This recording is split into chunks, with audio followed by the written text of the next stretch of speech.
Bismillahirrahmanirrahim. Assalamualaikum warahmatullahi wabarakatuh.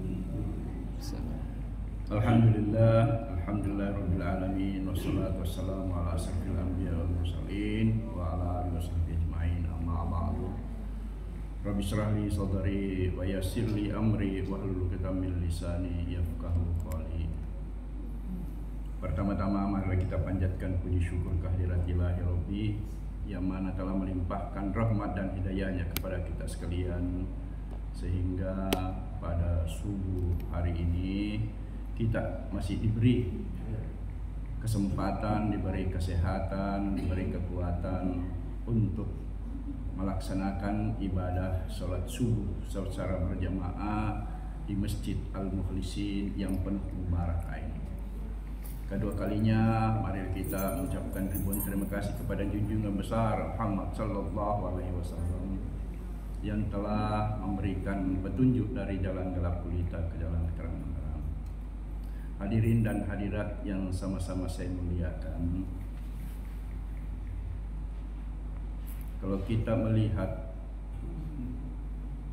perjalanan Islam, perjalanan agama-agama samawi, maka kita kembali yang namanya Nabi Ibrahim alaihissalam, di mana Nabi Ibrahim alaihissalam adalah dikatakan Abul Anbiya, yaitu bapaknya para nabi.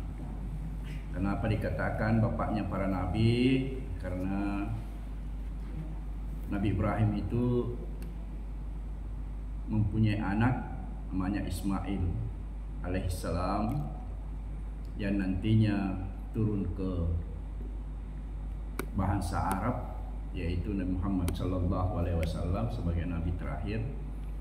Dan yang kedua adalah Nabi Ishak,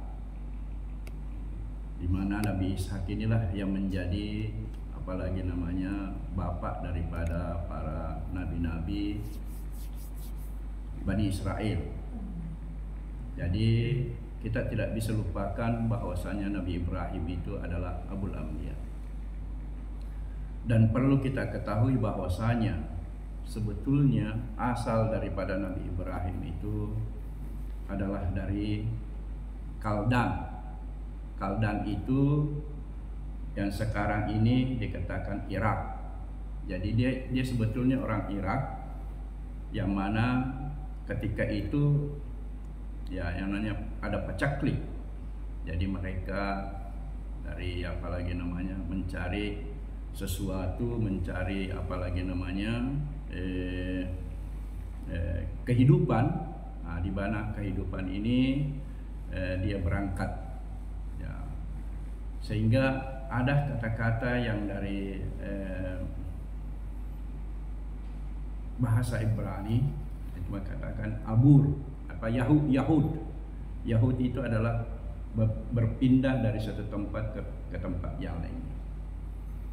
Ya, kemudian kalau bahasa Arab itu abara itu artinya berpindah dari satu tempat ke tempat yang lain. Kenapa demikian? Karena beliau itu mencari penghidupan karena ketika itu paceklik di Irak. Kemudian tahun 2000 sebelum Masehi sampai 1500 sebelum Masehi ya, Nabi Yakub alaihissalam ya, sebagai anak kedua daripada Nabi Ibrahim alaihissalam itu memiliki banyak anak ya, di antaranya ada Yakub ya, maka dikatakan di situ alias Israel. Yakub punya anak yaitu Yusuf yang ketika kecil dibuang oleh saudaranya, namun belakangan menjadi bendahara kerajaan Mesir ketika dilanda paceklik. Yakub alaihissalam sekeluarga atas undangan Yusuf berimigrasi ke Mesir. Jadi kalau kita melihat bahwasanya ya Bani Israel ini sebetulnya pengembara dari suatu tempat ke tempat yang lainnya. Seperti Nabi Yusuf alaihissalam itu pernah menjadi bendahara di Mesir, sehingga Nabi Yusuf memanggil keluarganya karena pacekliknya di tempat di mana dia berada ketika itu. Nah, kemudian dari situ setelah mereka datang ke Mesir, maka populasi anak keturunan Israel itu, yaitu Bani Israel itu bertambah, membesar. 1550 sebelum Masehi sampai 1200 sebelum Masehi, politik di Mesir berubah. Bani Israel dianggap problem dan akhirnya oleh Fir'aun statusnya diubah menjadi budak.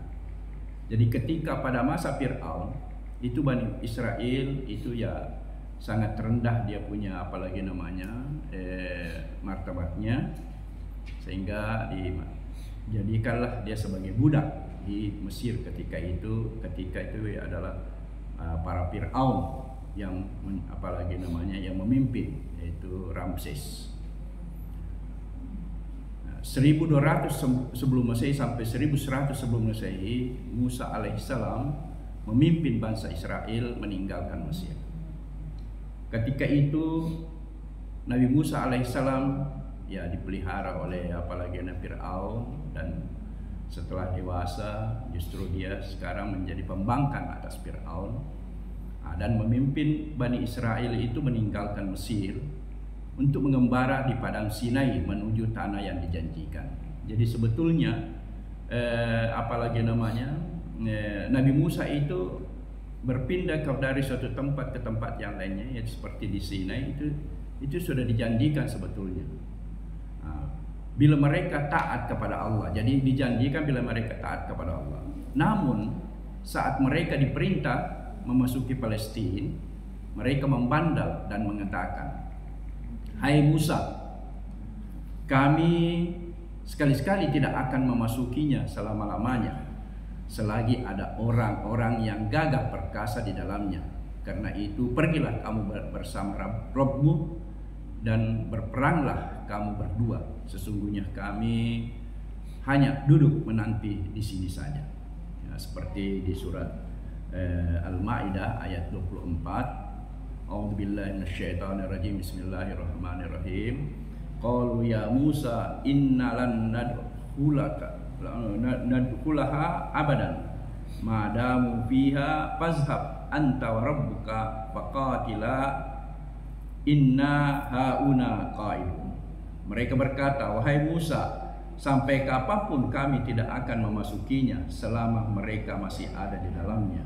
Karena itu pergilah engkau berdua bersama Tuhanmu dan berperanglah kamu berdua, biarlah kami tetap menanti di sini saja."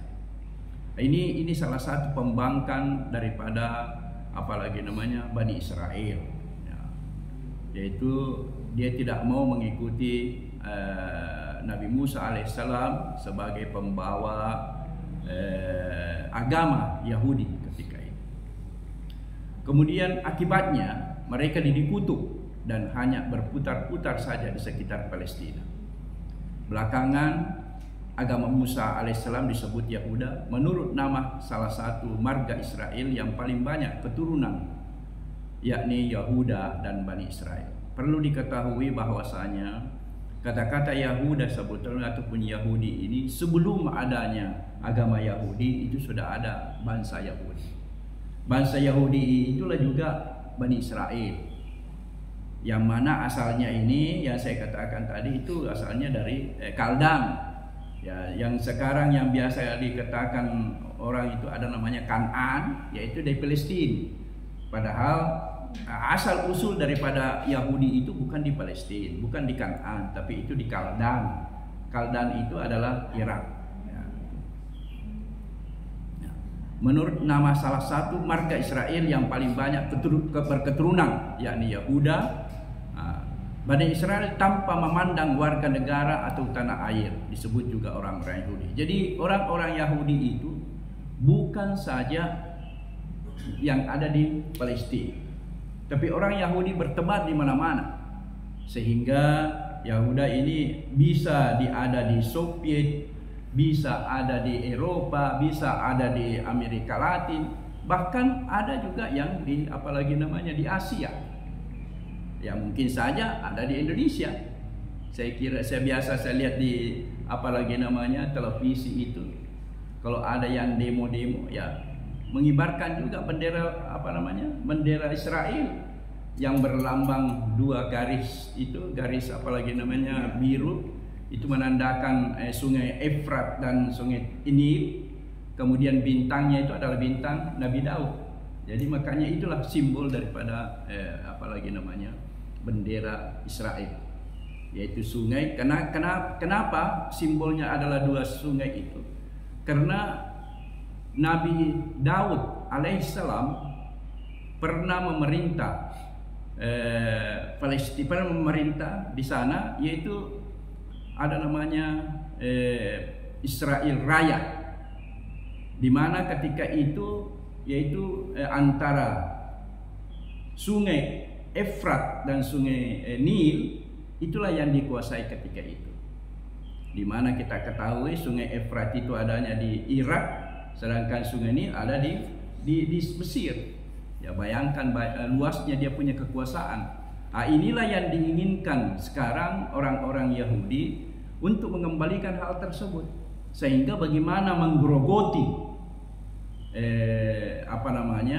tanah Arab ini ataupun kawasan Arab ini untuk bisa diambil kembali. Sekarang kan sudah ada di Mesir, yaitu ya perbatasan, walaupun tidak sampai ke Nil, tapi itu sudah masuk perbatasan. Nah, sekarang dia mau apalagi namanya untuk sampai ke Irak itu melalui beberapa negara baru bisa sampai ke sana. Nah, ini yang diinginkan sekarang oleh kenapa dia diinginkan demikian? Karena nenek moyang ketika itu ya Nabi Daud alaihissalam itu sudah menguasai tadi itu, yaitu tanah antara Tigris, sungai Tigris dan sungai Nil. Ya. Kemudian 1000 sebelum Masehi dan 922 sebelum Masehi, Daud alaihissalam mengalahkan Goliat dari Palestina. Palestina berhasil direbut, Daud dijadikan raja. Wilayah kerajaannya itu membentang dari tepi Nil hingga Efrat di Irak. Ini saya tadi sudah sampaikan. Kemudian 922 sebelum Masehi sampai 800 sebelum Masehi, sepeninggal Sulaiman, Israel dilanda perang saudara yang berlarut hingga kerajaan tersebut terbelah dua. Jadi di Palestina ketika sepeninggal Nabi Sulaiman alaihissalam, ya itu terbagi dua. Negara tersebut di utara bernama Israel yang beribu kota Samaria, dan selatan bernama Yehuda yang beribu kota di Yerusalem. Pada tahun 800 sebelum Masehi sampai 600 sebelum Masehi, kerajaan Israel sudah terlalu durhaka kepada Allah Subhanahu wa taala, maka kerajaan itu dihancurkan lewat tangan kerajaan Assyria. Jadi karena ya kita ketahui bahwasanya Bani Israel ini banyak membangkang, sampai nabinya pun juga sampai dia bunuh sehingga apalagi namanya dia membangkang itu karena itu tadi dia merasa dialah yang lebih hebat di antara yang lainnya, sehingga biasa ada kata-kata kepada mereka katakan bahwasanya milik saya bukan milikmu, milikmu adalah milik saya.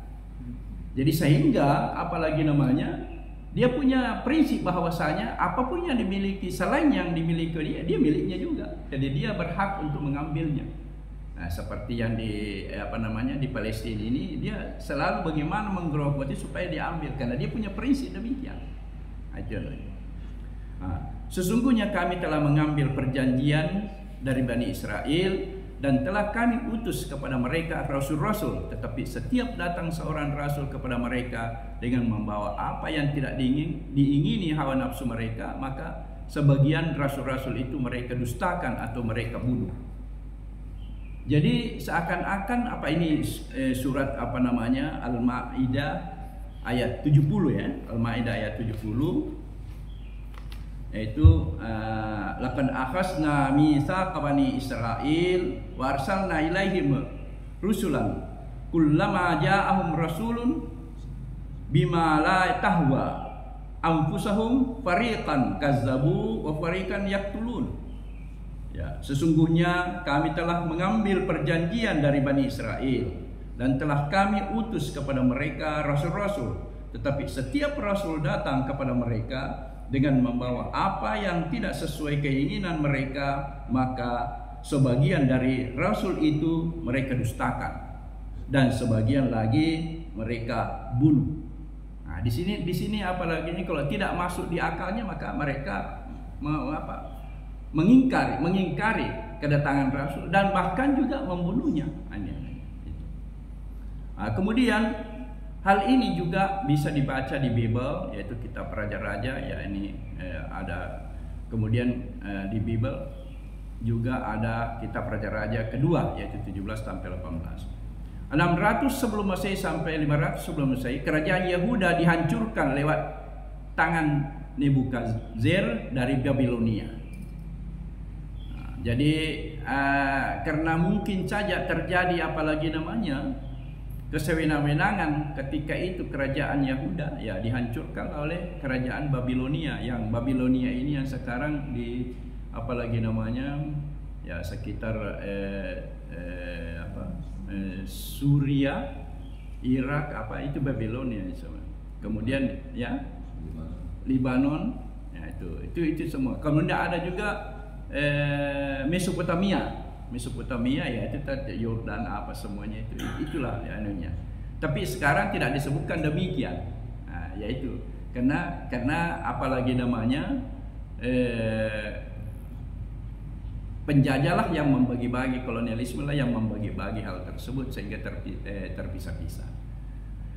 Kemudian 500 sebelum Masehi sampai 400 sebelum Masehi, Persia meruntuhkan Babilonia dan mengizinkan Bani Israel kembali ke Israel. Jadi Cyrus Persia meruntuhkan Babilonia dan mengizinkan Bani Israel kembali ke Israel. Jadi pada tahun ini juga, yaitu 500 sebelum Masehi sampai 400 sebelum Masehi, ya berbondong-bondonglah orang-orang Yahudi masuk lagi ke Palestina. Setelah dia diusir, dihancurkan. 330 sebelum Masehi sampai 322 sebelum Masehi, Israel diduduki Alexander Agung dari Masedonia, Yunani. Ia melakukan Helenisasi terhadap bangsa-bangsa taklukannya. Bahasa Yunani menjadi bahasa resmi Israel, sehingga nantinya Injil pun ditulis dalam bahasa Yunani dan bukan dalam bahasa Ibrani. Jadi apa namanya ya mungkin karena itu diduduki oleh orang Yunani, sehingga ya bahasanya pun bahasa sebetulnya Yunani itu ada bahasa Latin. Nah, kemudian 300 sebelum Masehi sampai 190 sebelum Masehi, Yunani dikalahkan oleh Romawi, maka Palestina pun dikuasai Imperium Romawi. Nah, 1 sampai 100 Nabi Isa alaihissalam, Yesus lahir, kemudian menjadi pemimpin gerakan melawan penguasa Romawi. Namun selain dianggap subversi oleh penguasa Romawi dengan ancaman hukuman tertinggi yaitu disalib, ajaran Yesus sendiri ditolak oleh para nabi Yahuda. Namun setelah Isa tiada, bangsa Yahuda memberontak terhadap Romawi. Ini sebetulnya apalagi namanya ya itu ada orang yang mengatakan bahwasanya ya dari kalangan mereka dia mengatakan yang disalib itu adalah Isa. Padahal Nabi Isa ini tidak disalib, dia hanya diangkat. Nah, diangkat oleh Allah Subhanahu wa taala. Itu Allahu alam nanti bagaimana nih. Kemudian Palestina area bebas Yahudi. 100 sampai 300 Masehi pemberontakan berulang. Akibatnya Palestina dihancurkan dan dijadikan area bebas Yahudi. Mereka dideportasi keluar Palestina dan terdiaspora ke segala penjuru Imperium Romawi. Namun demikian, tetap ada sejumlah kecil pemeluk Yahudi yang tetap bertahan di Palestina. Ya, perlu diketahui bahwasanya di Palestina itu tidak hanya semata-mata orang yang beragama Islam. Di Palestina itu ada orang yang beragama Islam, ada orang yang beragama Nasrani, ada orang yang beragama Yahudi. Dan mereka itulah adalah orang Arab. Jadi bukan hanya orang-orang Israel yang dikatakannya memeluk agama Yahudi. Ada yang beragama ada yang itu tadi ada 3 karena Yerusalem ini Masjidil Aqsa itu ya diperuntukkan untuk ketiga agama, bukan hanya satu agama, yaitu ada agama Islam, ada agama Nasrani, ada agama Yahudi. Ya, adapun begitu juga sebaliknya sebetulnya di Israel ini bukan hanya agama Yahudi saja di sana, ada Islam, ada Nasrani dan ada Yahudi. Dan bahkan di sana sebetulnya orang-orang di Israel itu ada juga orang bangsa Arab yang tinggal di sana. Tetapi sudah dibawa naungan Israel. Nah, namun demikian tetap ada sejumlah kecil pemeluk Yahudi yang tetap bertahan di Palestina dengan masuknya Islam serta dipakainya bahasa Arab di kehidupan sehari-hari. Mereka lambat laun terarabisasi ataupun bahkan masuk Islam. Nah, jadi ketika itu Umar bin Khattab ya mengimpasi untuk menyebarkan agama Islam. Ya, maka termasuklah Palestina itu yang diislamkan, sehingga orang-orang ketika itu orang-orang Yahudi ketika itu disuruh keluar. Nah, makanya sekarang itu orang-orang Yahudi bukan hanya sebagaimana saya katakan tadi bahwasanya orang-orang Yahudi itu ada di Eropa, ada di Amerika, ada di Amerika Latin, ada di Afrika. Ya, Afrika itu adanya di Ethiopia sebetulnya, sehingga ketika Israel ada, maka orang-orang Yahudi hitam itu dari Ethiopia, Habasyah, Ethiopia. Ya, di samping itu juga ada dari Uganda, ada dari Kenya. Sehingga ketika mau mendirikan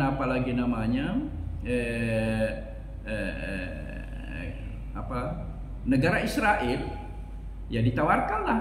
Ya, kita ketahui bahwasanya pejabat tinggi di Inggris, pejabat tinggi di Perancis, pejabat tinggi di Amerika ketika itu adalah orang-orang Yahudi, sehingga gampang saja dia bisa memutuskan sesuatu, di mana sesuatu itu ya dengan adanya yang demikian, sehingga muncullah yang dikatakan Zionis. Mungkin barangkali bapak-bapak biasa dengar Zionis itu adalah perkumpulan orang-orang Yahudi sedunia.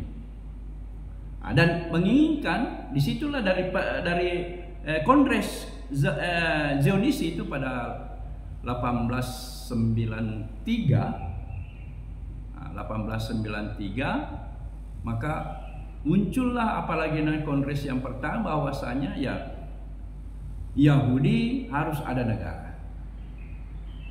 Maka dia mintalah ketika itu ke raja Raja Al-Hamid, yaitu Daulah Islamiyah ketika itu di Utsmaniyah. Dia meminta untuk diberikan sejengkal ataupun tanah di Palestina, tapi tidak diberikan. Nah, sehingga ketika itu bersepakatlah orang-orang dari Inggris, Prancis dan sekutunya itu, ya dia tawarkan kepada Zionis bahwasanya ya kalau Anda mau ada tempat di Afrika, yaitu di Uganda, Tanzania. Di situ dikatakan saya bukan orang situ, saya orang saya bukan, kenapa saya harus kembali ke sana. Nah, kemudian di Amerika Latin, yaitu tepatnya sekarang itu ya di Argentina, mengatakan ya saya bukan orang Latin, Amerika Latin. Ya, saya orang saya dari Palestina, asal saya di Palestina. Maka diputuskanlah bahwasanya ya kalau begitu kita beli sejengkal demi sejengkal tanah, sehingga apalagi pada tahun 1948 maka diproklamirkanlah tanah tumpah Israel itu adanya di Tel Aviv. Walaupun sebelumnya ya inilah negara, sebetulnya negara Israel itu adalah negara sebelum dia sudah punya negara tapi tanah belum. Jadi lebih dulu negara daripada tanah. Jadi begitu ada tanah langsung diletakkan saja begitu. Ya, karena dia itu sehingga orang-orang Yahudi ketika itu ya masuklah ke Tel Aviv. Ya, dia beli sejengkal demi sejengkal tanah orang-orang Arab. Ketika itu orang-orang Arab tidak tidak peduli hal ini. Yang penting ada uang, ya mari saya berikan. Jadi dia katakan ya itu tadi. Makanya sedikit demi sedikit ya ini tahun 48 mulai. Kemudian tahun 56 ya terjadi lagi peperangan. Ya, terjadi peperangan. Caranya orang-orang Yahudi ketika itu ya karena dia sudah menganggap bahwasanya dia lebih kuat, dia lebih luas lagi dia punya ini, kemudian dibantu dari luar. Makanya bagaimana caranya orang-orang Yahudi itu menimbulkan masalah sehingga untuk mengambil tanah sejengkal demi sejengkal itu caranya demikian.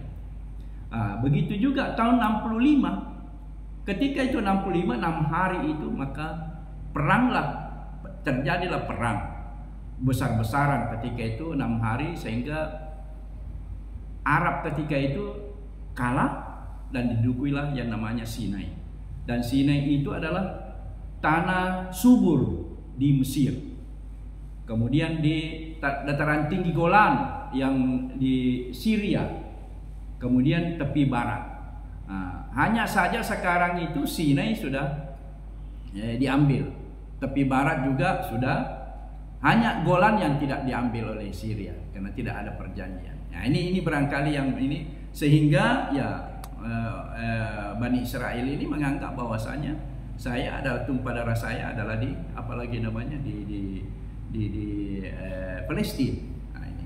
Kemudian ya itu selanjutnya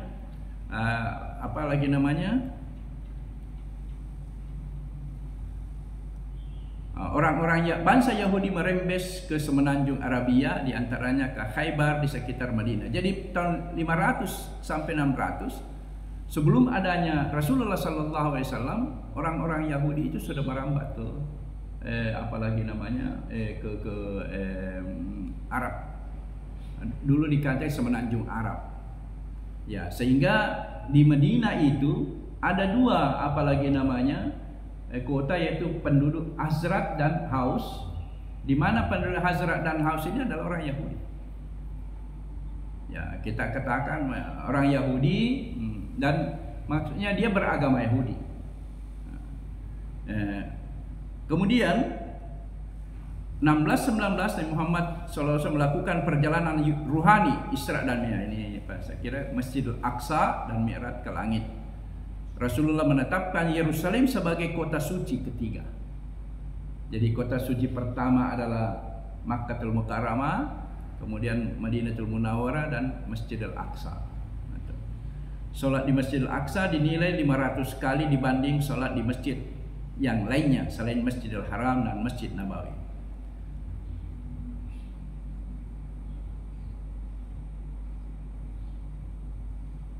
Ya, saya kira ini saja nanti kita bisa diskusikan karena ini sekilas sejarah tentang Palestina, bagaimana sebetulnya itu. Apakah memang orang Yahudi punya ataupun orang Palestina punya, itulah yang sebetulnya kita ini. Saya kira cukup dulu dari saya. Ya, mungkin kita lanjutkan dengan diskusi. Dalam hal ini bila ada kata yang kurang berkenan, ya saya mohon maaf. Wabillahi taufiq wal hidayah. Assalamualaikum warahmatullahi wabarakatuh.